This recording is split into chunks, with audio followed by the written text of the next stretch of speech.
Why do bad things happen to good people? Sometimes you've asked this question from yourself. I'm a good person. I help everyone. I don't hurt anyone. I can see myself as a good person. But still, why all these bad things? Why all these painful things, sufferings happen to my life? Why life always keep testing me always?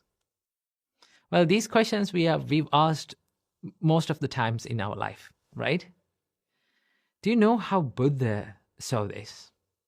In the night of his enlightenment, the first thing that he realized was that life is consist of suffering. Suffering is a part of everyone's life, right? So Buddha did not say suffering as a part of good people's life or a bad people's life. Buddha saw that suffering was universal, right? But when we face adversities in life, when we face these realities, like painful situations in our life, we think that the only person who is going through this suffering, the only person that is going through this difficulty is only me. That is how everyone feels. Not to lie, sometimes I feel that. But what Buddha teaches us to see it as is to see the suffering as a universal thing. I'll tell you a story. A young mother lost her baby. But she loved her baby so much that she refused to accept her baby's death. What she did? She took her baby and ran from one village to another, one city to another, finding a doctor to cure her baby. But no one could bring a dead person back to life. Finally, she met the Buddha. The Buddha said, "Okay, I will cure your baby. But we need one medicine to do this. Can you bring it? Go and bring a handful of mustard from a family that no one has ever died." So the mother was so much happy. She thought that she could find this easily.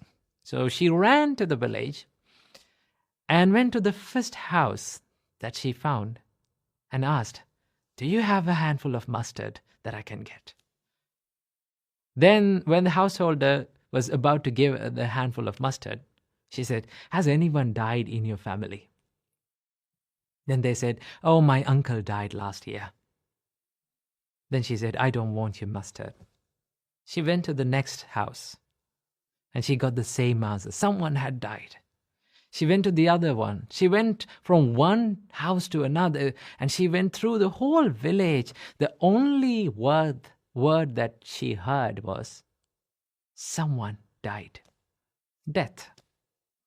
Then she understood, okay, death is not only for me. Death was something that I always heard in this journey. Maybe my child is dead. So she made her heart strong enough to accept her baby's death. She went back to the monastery to meet the Buddha and thanked the Buddha for curing not the baby, but her heart. What Buddha teaches us to see about life is that to see the suffering as universal. So next time when you go through a difficulty in your life, and the next time when you go through a hardship, painful feeling in life, understand that you are not all alone. There are so many people who is going through in life that's in the same situation, the suffering. Okay? Most of the time, we try to remove the suffering from life. We always wish that this suffering was not there in our life, right? We go to sleep thinking that next day morning when we wake up, all these things will be a dream. All these problems will disappear. But the reality is, when there is suffering in life, there is suffering. So that the first thing that we need to do is that accept that there is suffering in life. So the whole point of realizing the first noble truth in Buddhism is to accept the suffering as it is, to see the suffering as it is. Only when you accept the suffering, we can cure it. We can find a remedy for it. First of all, you need to accept that there is pain and suffering in all of our lives, right? And then we can choose what to do with it. Most of the time, we spend a lot of time worrying about changing what we can't change, right? But it all depends on how you choose to react to these experiences in life. Most of the time, these painful feelings, sufferings that comes to our life are blessings in disguise, right? If we did not get difficult situations, if we did not get hardships to our life, right, challenges in our life, how can we develop a strong mindset, right? There's a saying that if you need to learn how to swim, what do you have to do? You have to jump to the pool.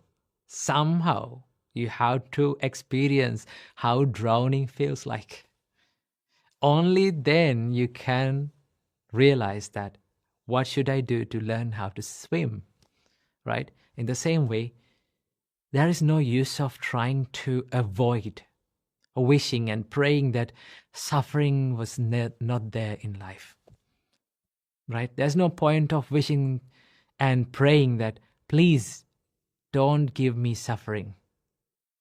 Always wish a mindset that you can face strongly to all these sufferings and painful situations in life.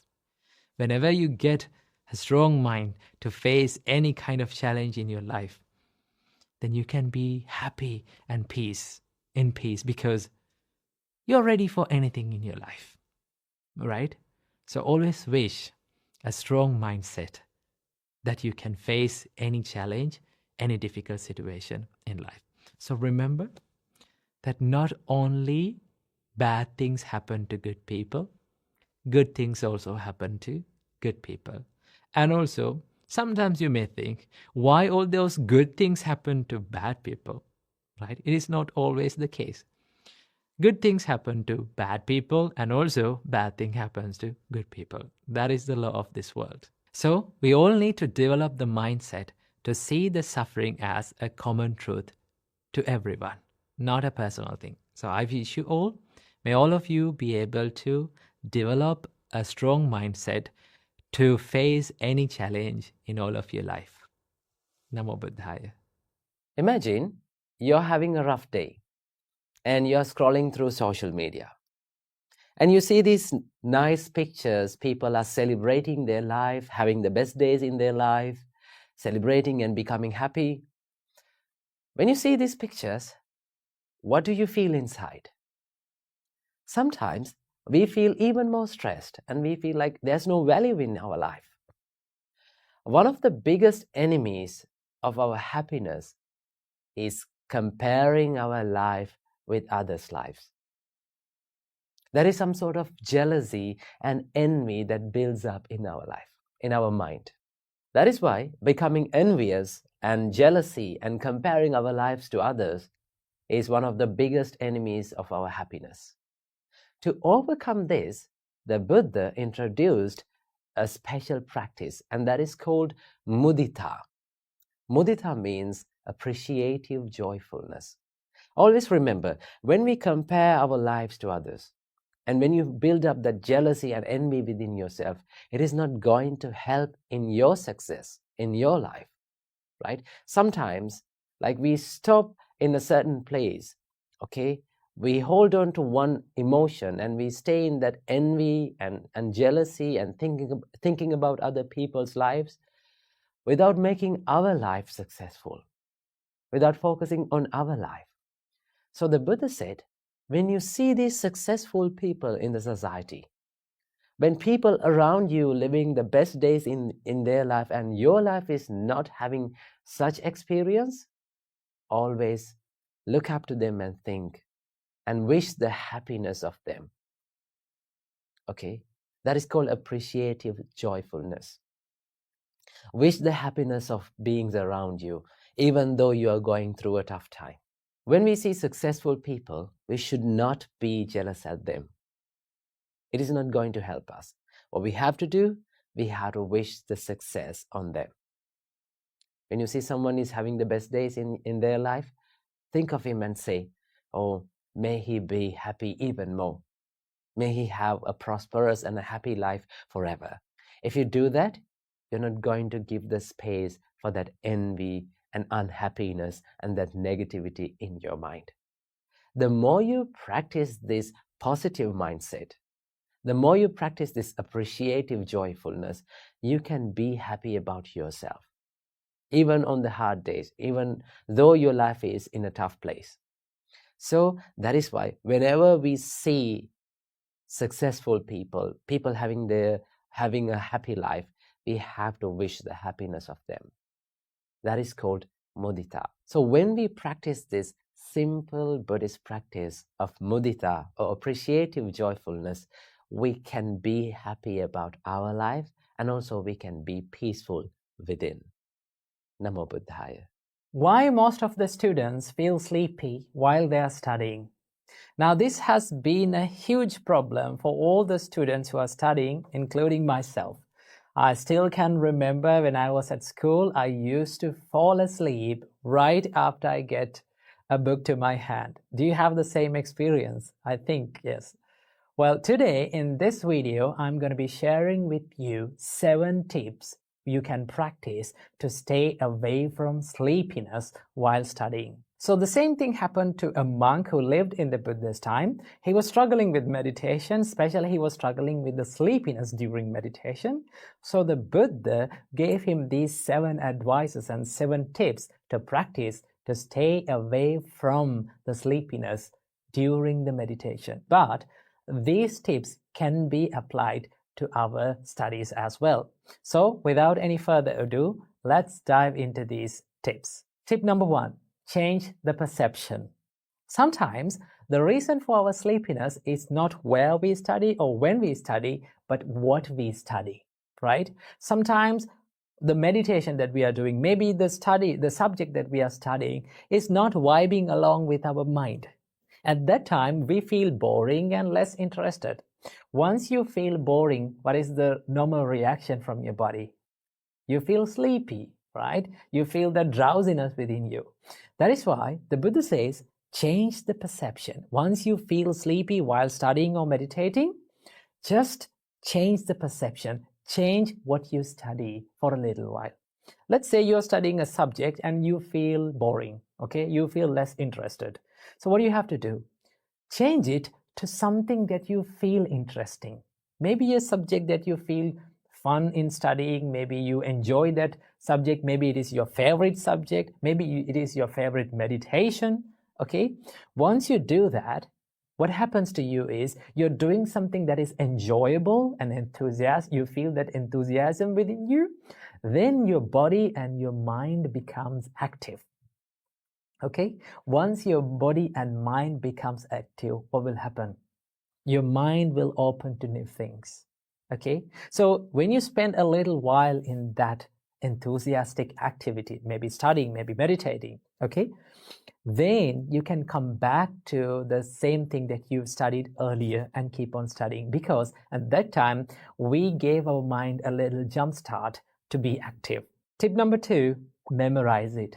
The Buddha says, recall what you have studied and memorize it and examine it with your mind.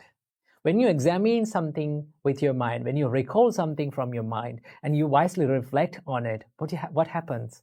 Your mind becomes active.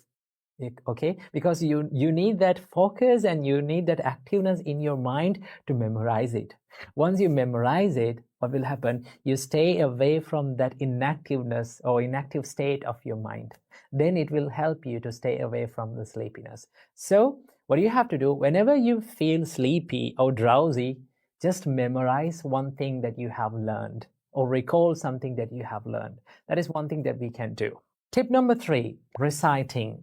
Now, reciting is one of the best ways to stay away from sleepiness during meditation and studying. Okay, now when you recite something or when you say something out loud, it activates your jaw muscles and your mouth, and also when you recite something, you create those vibrations in your skull and it activates your brain. Okay, once your brain and your muscles are active, your jaw muscles are active, you feel some energy within your head. Okay, and then it will be very easy for you to study. And also when you recite something, it gives that activeness to your body, and then it will help you to stay away from the sleepiness. That is tip number 3. Tip number 4, the Buddha says, pinch your ears and rub your limbs. Now when you pinch your ears and rub your limbs, what happens is your muscles get a good blood circulation and your body becomes active. Once your body becomes active, then your mind becomes active.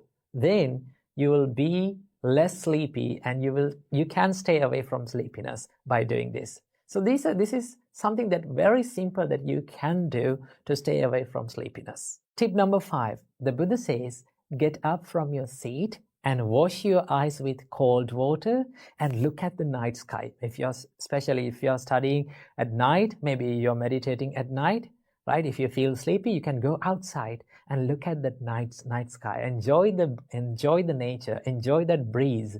Okay? Once you stay in the nature for a little while, you feel so much refreshed. And then you can come back to studying and meditation and keep on doing it. So nature can make our body so much refreshed. Keep that in your mind. Tip number 6, the Buddha says, focus on the perception of light. Now, most of the time, when we are studying at night, the reason for our sleepiness is the surrounding. Okay? Sometimes some people used to study in a dark room, maybe in the darkness, okay, while having a little light on them. Okay, the reason for our sleepiness can be the darkness around us, because when the darkness surrounds us, we feel like sleeping because it stimulates our sleepiness. Okay, because we used to sleep in the darkness, and then when there is darkness around us, it triggers our sleepiness. So what the Buddha says is, just when you study, focus on something that is very bright. Okay, focus your mind on something that is very bright and think that you are studying. Imagine that you are studying in the daytime. Okay, when you're studying, always try to study under a good light source. And also you can imagine to yourself that I am studying in the daytime. Okay, when you imagine it and when you have that perception of light in your mind, then you will feel less sleepy.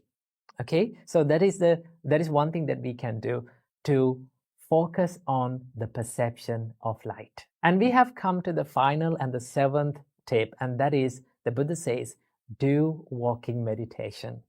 Whenever you are meditating, okay, or when you are studying, if you feel sleepy, if you feel drowsy, just get up from the seat and go and walk back and forth with mindfulness. Okay, focus on your bodily postures and bodily movements and go walk back and forth for a little while. Okay, it will activate your body as well as it will activate your mind, because we need a good focus to be mindful. Okay, once the mind becomes mindful, it activates our mind. So that is one way that we can stay away from sleepiness, to do the walking meditation. So, okay, so as students, you all can do these things. Let's say you tried all of these 7 tips and none of them worked for you. Okay, you still feel sleepy. Then what we can do? The Buddha says, if none of them worked for you, that means you really need a sleep.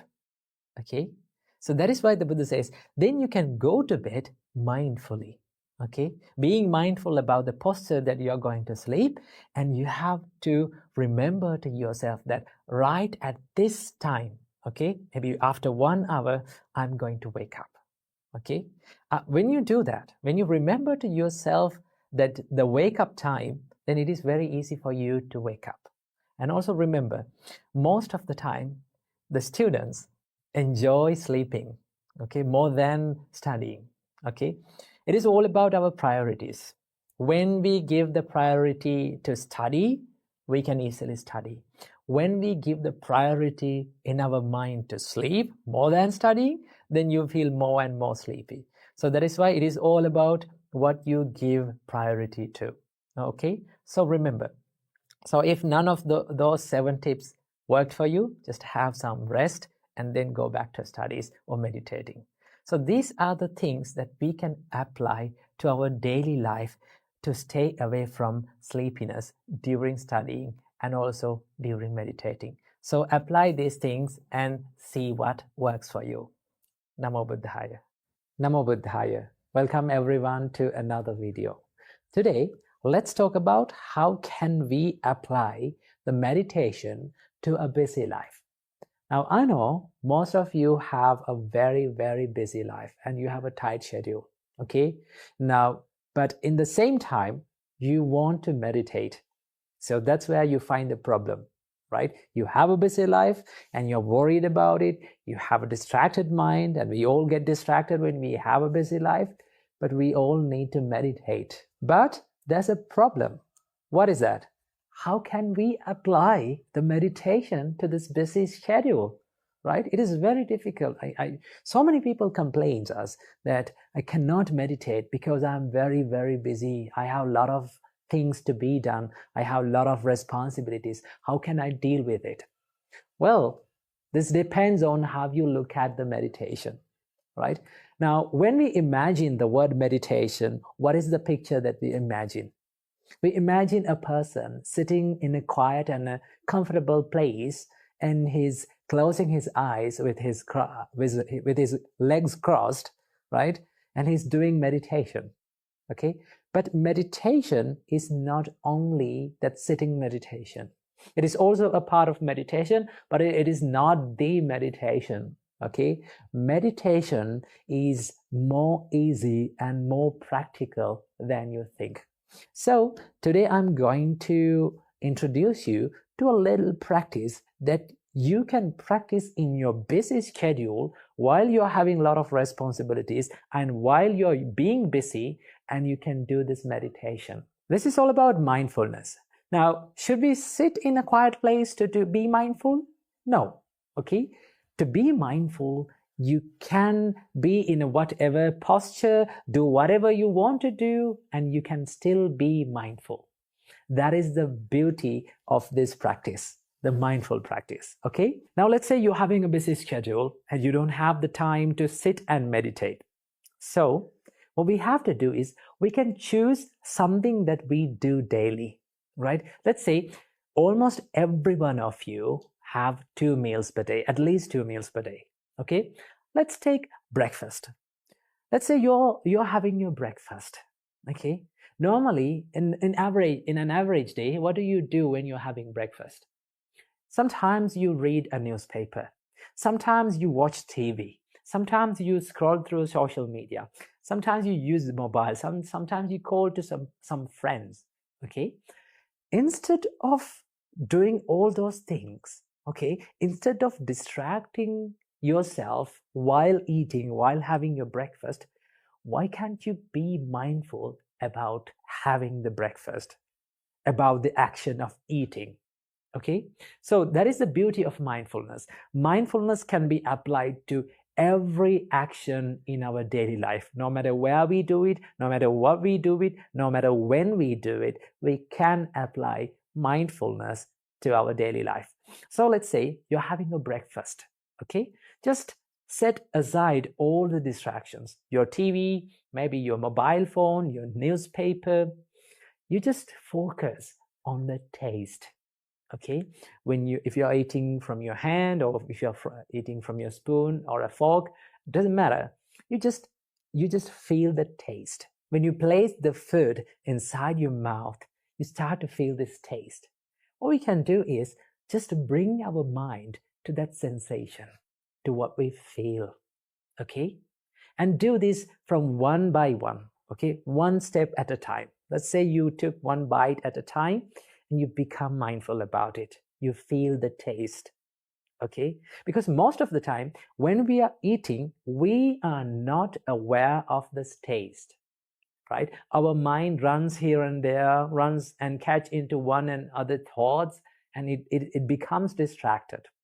So what we can do is we can bring our mind back to this taste and this sensation that we feel in the present moment. When you eat, you feel the taste in the present moment. Once you feel it, once you identify it, and once you focus your mind to it, that is what you call mindfulness. That is what you call meditation. Okay? So this is a simple practice. Every day, choose one meal, maybe lunch, maybe dinner, maybe breakfast. Choose one meal and focus on just eating. Okay? Eat while you eat. Don't use the mobile phone while you eat. Don't watch TV while you eat. Don't use other distractions while you're eating. Because when we distract ourselves, right, we miss a chance to practice the meditation in a daily life. One day, one lady came up to me, and when we were discussing, I asked from her, do you meditate? Then she said, no, I don't have time to meditate. Then I introduced this little practice of mindful eating to her.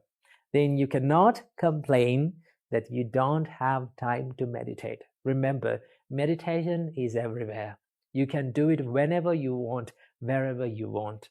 Okay? So add this little practice of mindful eating to your life, and then you don't have to worry about not having the time to meditate, because being mindful is meditation. Just keep that in your mind. Namo Buddhaya. Namo Buddhaya. Welcome to another video. In today's video, I'm going to share a wonderful story with you. Now, in the Buddhist time, there was one monk whose name was Vakali, and he had this little habit of visiting the Buddha and looking at his face all the time. Okay, while the Buddha was teaching all the sermons, he was looking at his face. Okay, he was not paying attention to his teachings. Now, Buddha noticed this, and then the Buddha asked, Vakali, what are you doing? Then this monk said, oh, Venerable Sir, I'm looking at your face, a beautiful and serene face. When I look at your serenity, when I look at your beautiful face, I feel so much better. I feel so much happy and peaceful in my mind. Then the Buddha said, oh, Vakali, what is the purpose of looking at a body that is decaying? A body that is filled with so many disgusting things. Vakali, remember this. If you want to see the real Buddha, you have to see it through my teachings. The Buddha said, the one who sees Dhamma, his teachings, sees the real Buddha. Now, this advice shows us that if we want to see the real Buddha, what we have to do? We have to see it through his teachings. Okay? That means we have to apply his teachings to our life. His kindness, his compassion, his generosity, his patience, all those qualities to our life. When we apply these qualities and when we practice the Buddha's advices in our life practically, we can see the real Buddha and we can understand who the Buddha is. Okay? So that is why in Buddhism, a huge focus, a major priority is given to practice. In each and every discourse and in each and every advice in the Buddha says, practice this. Apply it to your life. Apply it to your practical life and see how you can do it in your daily life. Okay? That is why in Buddhism, every teaching, every practice, and every advice is applicable to our practical life. When Buddha says to practice love and kindness, he does not come up with only just idea of loving kindness. He teaches us how to practice it. Okay, how you can practice in the times of adversities. When he teaches about the compassion, he teaches us how to practice this in your daily life. So, if you want to see the real Buddha, then what do you have to do? You have to see it from yourself. Okay, apply the Buddha's teachings to your life, and then we can identify who the Buddha was and his qualities. It is same like you are identifying your parents.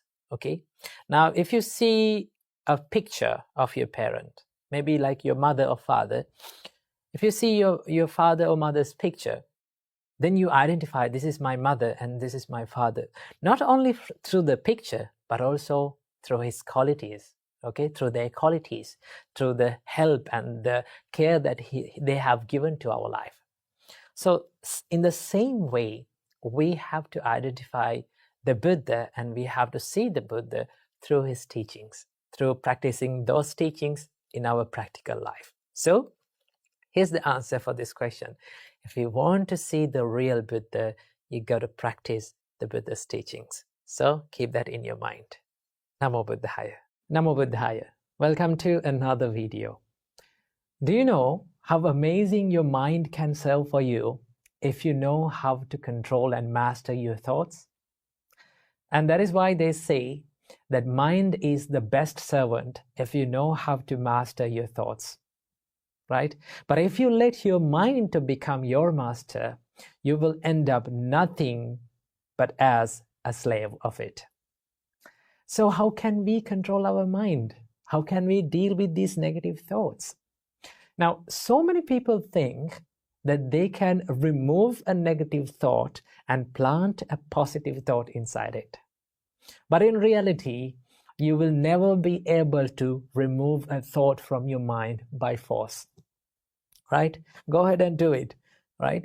You will never be able to do that. The more you try, the more you use the force to remove a thought or forget it, the more it will come back to you and haunt you. So in this video, I'm going to be sharing with you a simple and a practical way to use the energy of that negative thought to drive it into a more positive state of our mind by simply asking these 5 questions from yourself, right?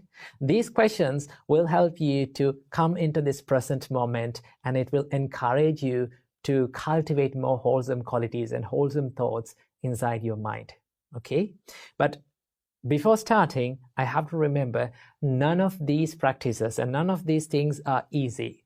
But with the time, if you keep on practicing it, right? If you stick into the process and if you keep on doing it, it will be very easy for you to do that, okay? And once you become used to it, and once you get used to that, it is very easy to deal with negative thoughts in your mind, and it is very easy to control your mind. So let's dive in. The first question that you have to ask from yourself is, what are the thoughts that keep me away from peace? What are the thoughts that steal my peacefulness inside me? When you ask this question from yourself, you can go through the weaknesses of yourself, right? Because the weaknesses are different from one person to another. For someone, the thought that steals their peacefulness is the anger. For another person, it is the jealousy. For another person, it is the procrastination or the laziness, okay? So when you ask from yourself, what makes me disturbed, okay? What steals my peacefulness? Then you will have a good understanding about what are the weaknesses inside you. Once you realize what are the weaknesses inside you, okay, what thought pattern steals your peacefulness, then it is very easy for you to deal with that negative state of your mind, okay? So ask from yourself, what steals my peacefulness? And have a good understanding about it. The second question that you can ask from yourself is, what am I thinking right now? This is one of the best questions that you can ask from yourself to bring your mind to this current and present moment, okay? To have a good understanding about the current situation of your mind. Because most of the time, our mind lives in either it is in past or it is in the future. It is hardly our mind lives in this present moment. So once you ask this question, what am I thinking now? Ask this question as much as possible from yourself. What am I thinking now? What am I doing now? When you ask from yourself that, it comes, your awareness comes into this present moment, okay?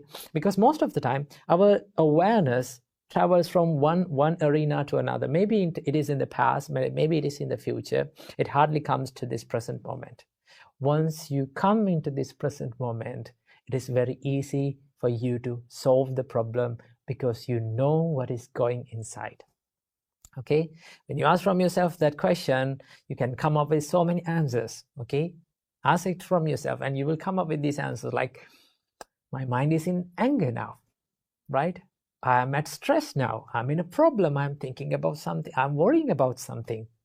Okay, once you identify that, right, once you catch your thought, it is very easy to deal with it. Now you came to this present moment and you identify the thought. Now you have to ask the third question. The third question is this thought pattern helpful for me? Right? When you ask this question from yourself, you dive into that problem and you started to think the downside of that negative state. For an example, if you're in anger, if you ask from yourself, is this anger really gonna help me? Is it going to help me? Then you will come up with the answer, no, it is not going to help me. It only hurts me and the other person, right? It will lead to many problems. When you ask that question from yourself, it gives you the chance to think about the disadvantages and the downside of your thought patterns. The more you realize the disadvantages of your thought patterns, it is very easy to stay out of it because you know that it is going to hurt. Because most of the time, we do things and we think without realizing and without thinking about the disadvantages of it. And that is why it is the best thing to ask from yourself that, is it really going to help me? Now you identified your state of your mind. Now you came to this present moment. Now you know that it is not going to help you. As the next question, now you can ask from yourself, what is the best thing to do instead of staying in this negative state, right? For an example, if you're in anger, ask from yourself, what is the best thing to do instead of staying in anger? Now, what should I do now? Then you will come up with the answer that I should forgive people. I should let go of this anger. You know, if I need to be at peace, right? If I need to find the peacefulness inside my mind, then I need to let go of this anger. Okay? I need to remove it. Now you come up with a solution. Now the best part is, the most amazing thing is, every one of us know what is good and bad. We know what to do and what not to do. Okay? Now for an example, let's say, now we know that too much sugar is bad for our health. But what we do, when we are going to make a teacup, we just pour some extra sugar into it. We put some extra sugar into it. We know it is bad, right? Without considering about it is bad, we do it. And that is why the correct thing that you can do is think about, what is the best thing that I can do now, right? Is it to forgive that people? Is it to let go of that jealousness? Is it to let go of that laziness and continue to work, right? When you think about that, you come up with a solution from yourself, okay? You find the solution through yourself. So ask this question from yourself, then what is the best thing that I can do to stay away from this negative state of my mind? Now you came up with a solution for your problem. Now what you have to do is to think about the benefits of cultivating this positive state of your mind. Okay? Try to think about the benefits of forgiving. Try to think about the benefits of staying away from jealousness. Try to think about the staying away from laziness and getting to work. Okay? Once you do that, you will come up with the benefits of it.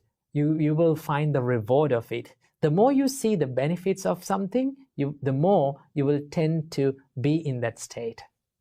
Okay? Because you know that you're going to get something good into your life. So try to ask from yourself, what are the benefits that I'm going to get by cultivating these wholesome thoughts? That is the fourth one. So now you ask all the questions from yourself, right? Now you know what to do and you know the benefits of it, right? Now there's only one thing that you have to do, and that is to take action. Go ahead and do it, right? Do the wholesome things and cultivate more wholesome qualities to your mind. But remember, none of these things are easy to our life, okay? It is very difficult. We have to try hard. We will fail when we are doing these things. But one thing that we have to do is we have to keep on doing it, whether we fail or not. Okay? Once you do it continuously, okay, once you maintain that consistency, you will be good at it. And it will be a part of your life, right? So that is how we deal with our mind. That is how we deal with the negative states of mind. So practice this and see it will work for you. Namo Buddhaya. Namo Buddhaya. Welcome to another video. In today's video, we are going to discuss about how can we clear our mind. Now, so many of you complain when I'm meditating, when I'm studying, there are so many thoughts popping inside our mind. I cannot stop it. I'm worried. What can I do? Well, the reason for this problem is we are looking at the meditation and we are looking at our mind in a wrong way. Always remember, meditation is not about emptying your mind. Okay? You can meditate while having thoughts inside your mind. That is the most wonderful thing about meditation. You don't want to empty your mind. You don't want to close the mind and let not other thoughts come in. No. Okay? Just try this to yourself. If you try to stop thoughts, what will happen? The nature of your mind is it will generate more thoughts again and again. Okay? That is the nature of your mind. Because we don't know that trying to stop thoughts is also a thought. Okay, so remember, meditation is not about stopping thoughts. It is about being aware of your thoughts. There is one practice in Buddha's teachings. It is called Chittanupassana. In Chittanupassana, Buddha introduced us to a wonderful meditation of being aware of what comes into your mind. Okay, let the thoughts come into your mind, but be aware of it. Because most of the time, we are not aware of what is going inside our mind. That is the problem. That is why we get caught to these unwholesome thoughts like greediness, craving, anger, hatred, and a lot of things. Okay? Because we don't know what is going inside our mind. The Buddha teaches us, that Buddha introduced us this meditation to be aware of what is coming into your mind. Let's say a lustful thought came to your mind. Okay, it's okay. Everyone feels lust. Everyone feels this craving and desire inside their mind. But the problem with most people is they don't know that their mind is under desire, under lust. Okay, but if you can be mindful, okay, if you can detect when the lust arises, this is a lustful thought that is popping inside my mind. If you can detect it, if you can identify it, then the nature of your mind is once you identify your thoughts, once you are aware of that thought, it will start to be silent. Okay? It is something like a little baby. Look at your mind like a little baby. Okay? Now, when we are not aware of the babies, what they are doing? They are doing a lot of nasty things, okay? They are doing a lot of naughty things. Why? Because we are not aware of them. But once we pay our attention, they try to behave. Okay? Because they know that my parent or these elders are being aware of me. Okay? So they try to be disciplined. And also, the nature of kids and the nature of little kids is they are very curious. So does the mind. Mind is very curious. It likes to cling into certain things and like to search certain things. So what we can do to quiet our mind or to make silence inside our mind is just to pay attention to what comes into your mind. Don't try to stop it. Okay? The more you try to stop it, the more it will come. So what we have to do, just be aware of it. When you become aware of what is going inside your mind, you bring your mind to this present moment. Because these thoughts and everything that goes inside your mind happening in this present moment. If you can see the appearance of the thoughts, and if you can see the passing away or fading away of the thoughts, it will start to get quieter. Okay? So when your mind is busy, in the next time, try this. When your mind is busy, when a lot of thoughts come into your mind, just try to identify one thought. Look at your mind like you're looking at an external thing, okay? And try to identify one thought. When it arises, you can identify, oh, okay, it is arising now.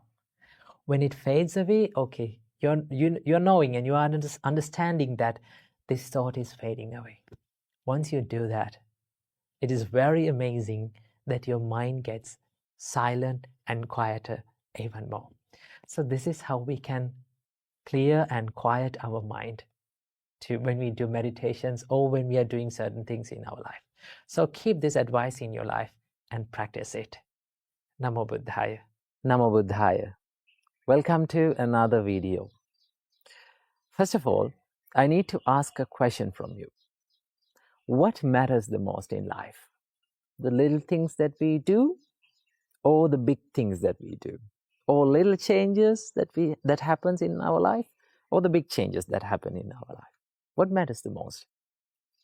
The real answer for this question is the little things, the tiny little things that we do, maybe good or bad, that matters the most in our life, right? It can change many things in our life in the long run. Let me give you an example. Okay, in our daily life, folding our laundry is a part of the daily life, okay? Imagine if we did not do it. Many people don't like to fold the laundry. What they do is they just take it and they just keep it in their room. They don't fold it. But what will happen if we did not do it? Okay, it keep piling up day by day. And at the end of the week, you will have to spend a big time to fold your laundry, keep your room tidy. And also, it will give you some extra stress when you enter the room. So what made that stress? What made that waste of time? Not doing those little things, right?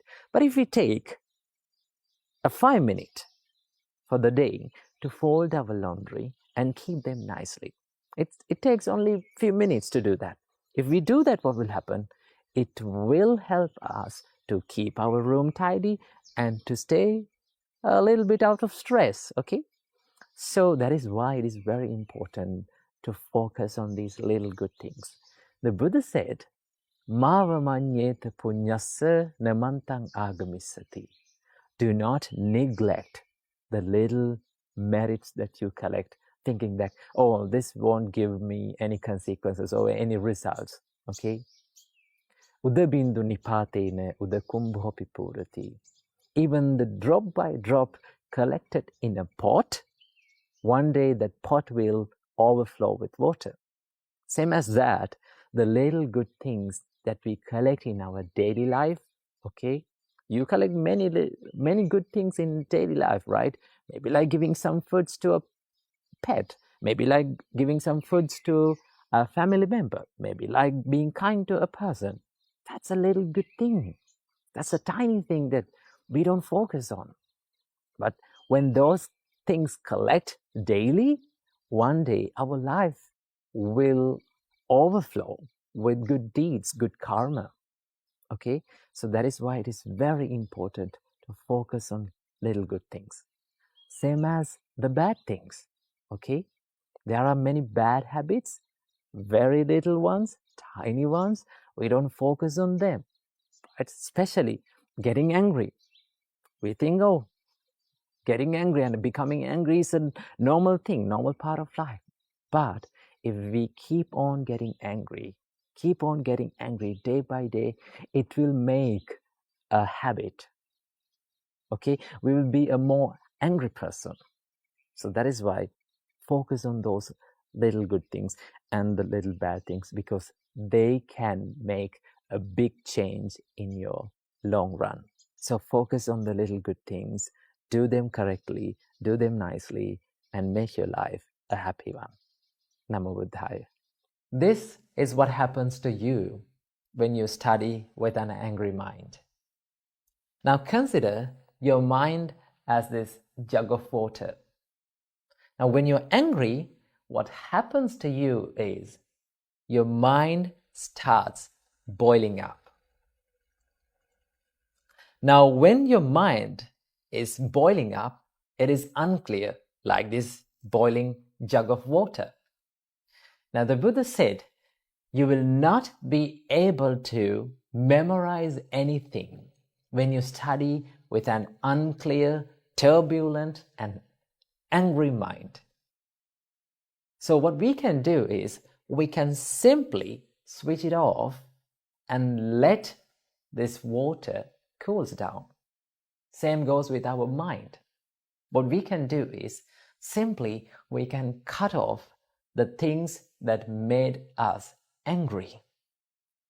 We can spread our loving kindness, we can practice the patience, we can practice the compassion towards ourselves and to the others. Then your mind will be cooled down. And also, there's another thing that we can do is we can simply take this water out of the place where we became angry. We can just go for a walk, we can be with nature, and also most importantly, we can do a little bit of mindful meditation. So when you do these things, your mind stays away from the things that made you angry. So if you're a student, try to maintain a kind and a compassionate mind whenever you are studying. Do some meditation, be mindful. Always remember, your anger is not going to help you in anything in your life. Namo Buddhaya. Namo Buddhaya. Welcome to another video. From today's video, we're going to be discussing about how can we use our speech, our words in a wiser way, right? Now, to do that, in Buddhism, we learn 5 things, 5 rules to follow and ask from ourselves 5 questions before we speak, right? Now, this is taught in regarding to reproving to someone, like showing a mistake to someone. But these 5 rules can be added to our normal day-to-day speech as well. And it will make a greater change and it will make a greater impact on ourselves as well as others. So that is why it is important to understand the words that we speak has got power. There's a beautiful saying that says, words can make people and words can break people. So that understand the words that we speak has got power and it matters. So how can we speak in a wiser way, right? How can we use our words in a wiser way? Now, in Buddhism, we learn 5 rules to follow this, right? 5 questions to ask from ourselves before we speak. Now, the first question that we need to ask from ourselves before we speak something is that, am I speaking in the proper time, right? Sometimes, even though it is true, even though it is truthful what we speak, maybe not the proper time to speak. Now, what is the proper time to speak? Now, the whole idea, the whole point of speaking is to get the message across to the other person in the correct way. But sometimes, even though we are saying the truth, even though we are saying the right thing, that person who is receiving the message may not be in a condition to get the message, right? He or she may be not in a mindset to receive the message. So that if we convey the message, they may not get the same idea that we are having. Now, the whole point of communication is to get the idea, to plant the same idea on the other person, right? But if we did not do in the proper time, it won't work. And that is why in Buddhism we learn, wait until the proper time. Ask from yourself, am I speaking in the proper time, right?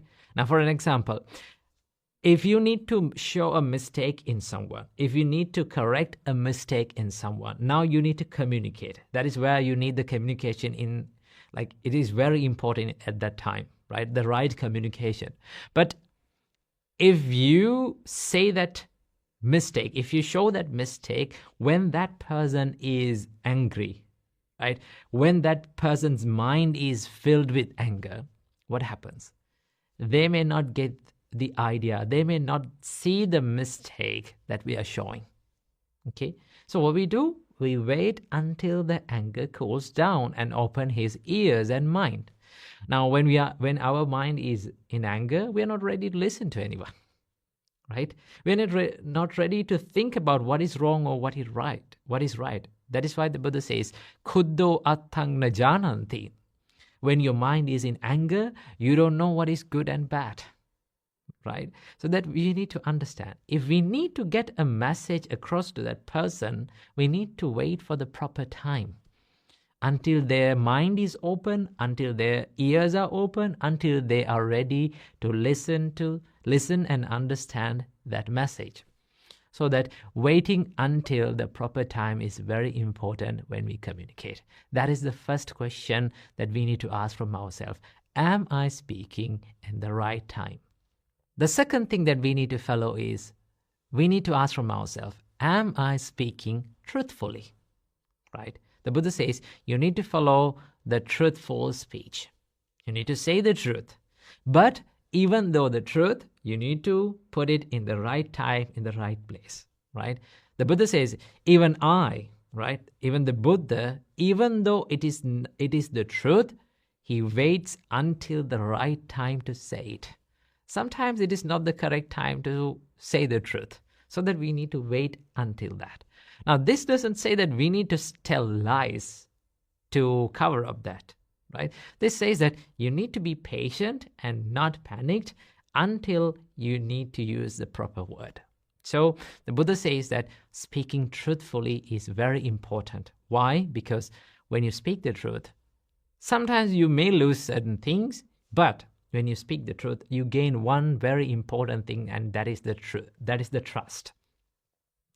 Trust is very important in any kind of relationship. And that is why you need to be truthful, but also you need to wait until the proper time. Okay?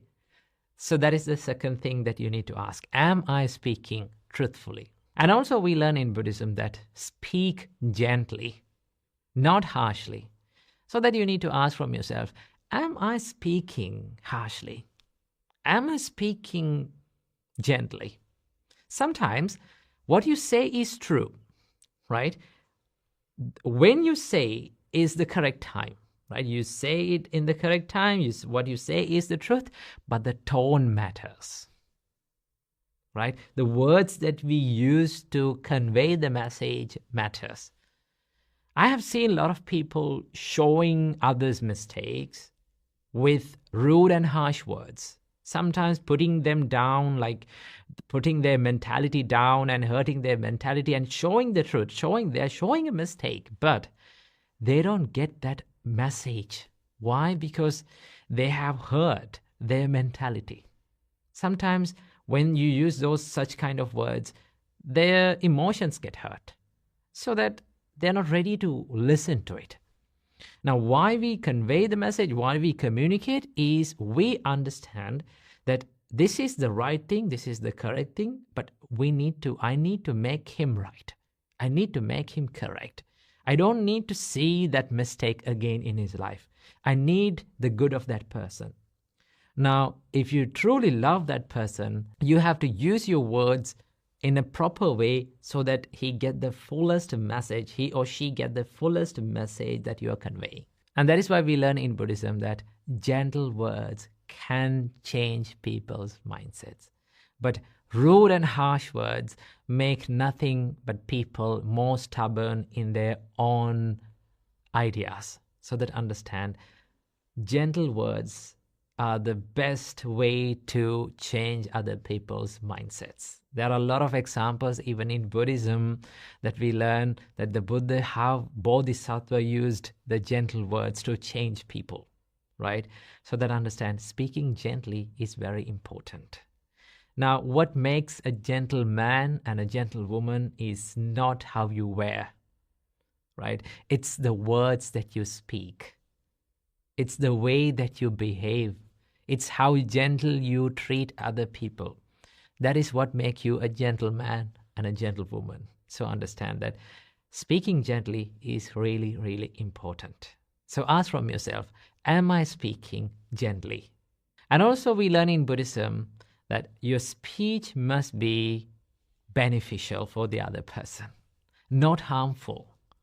Now, to do that, you need to have an intention that you truly love that person, right? You truly love your idea to see that in that person's mind and making their life much better, right? See the good on them. Now, to do that, you need to speak in a beneficial way so that that person corrects their mistakes, right? That person's life becomes better by listening to your words. So that the Buddha says that always speak beneficial words, not the words that harm other people's life. So then you need to ask from yourself that, am I speaking beneficially but not harmfully?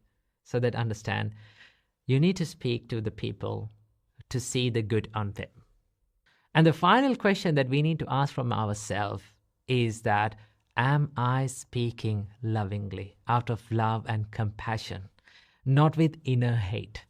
Sometimes we use our words, even though the good words, good things, but we have the inner hate, right?